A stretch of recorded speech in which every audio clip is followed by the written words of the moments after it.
আমার ছোট্ট সোনামণিরা, আজকে আমরা শিখবো কিছু হারিয়ে যাওয়া প্রাণীদের নাম, অ্যানসিয়েন্ট অ্যানিমালস নেম। তাহলে চলো শুরু করি। এটা হলো ডাইনোসর। ডাইনোসর ছিল বিশাল আকারের প্রাণী যারা লক্ষ লক্ষ বছর আগে পৃথিবীতে বাস করত। এটা হলো ম্যামথ। ম্যামথ দেখতে অনেকটা হাতির মতো। ম্যামথের লম্বা লোম আর বাঁকানো বড় দাঁত ছিল। লম্বা লোম তাকে ঠান্ডা জায়গায় বাঁচতে সাহায্য করত। এটা হলো স্যাবারটুথের টাইগার। একে বাংলায় বলে স্যাবার দাঁত বাঘ। এই স্যাবার দাঁত বাঘ ছিল খুব শক্তিশালী প্রাণী, যার লম্বা আর ধারালো দাঁত ছিল। এটা হলো উলি রাইনোসরাস, মানে লোমশ গন্ডার। লোমশ গন্ডারের শরীরে ঘন লোম ছিল, যা তাকে ঠান্ডা থেকে রক্ষা করত, আর এর বড় শিং ছিল। এটা হলো মেগালডন। মেগালডন ছিল একটি দৈত্যকার হাঙর। এটা সমুদ্রের সবচেয়ে বড় প্রাণীদের মধ্যে একটি ছিল। এটা হলো টেরোড্যাক্টাইল। টেরোড্যাক্টাইল ছিল একটি উড়ন্ত প্রাণী, যা আকাশে অনেক উঁচুতে উড়তে পারত। এটা হলো টাইরানোসরাস রেক্স। টাইরানোসরাস রেক্স ছিল খুব শক্তিশালী ডাইনোসর, যার শক্ত পা ও ভয়ঙ্কর ধারালো দাঁত ছিল।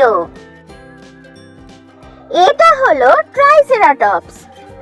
ট্রাইসেরাটপসের মাথায় 3টি শিং ছিল, যা সে নিজের আত্মরক্ষার জন্য ব্যবহার করত।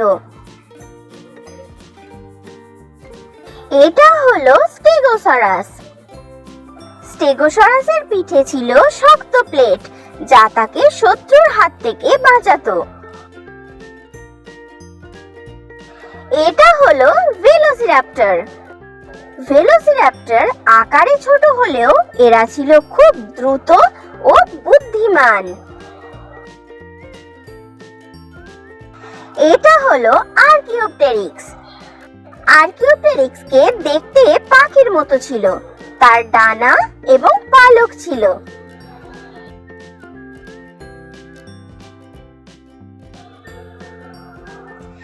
এটা হলো ব্রান্টোসরাস।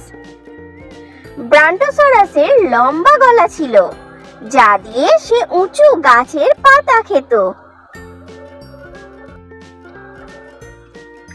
এটা হলো স্মিলোডন।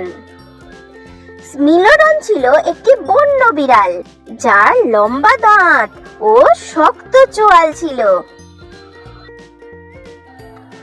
এটা হলো ইকথিওসরাস। ইকথিওসরাস সমুদ্রে বাস করত আর মাছের মতো সাঁতার কাটতে পারত। এটা হলো অ্যাঙ্কাইলোসরাস। অ্যাঙ্কাইলোসরাসের শরীর ছিল বর্মের মতো শক্ত, আর এর লেজ ছিল খুব শক্তিশালী। সে তার লেজটিকে লড়াই করার জন্য ব্যবহার করত।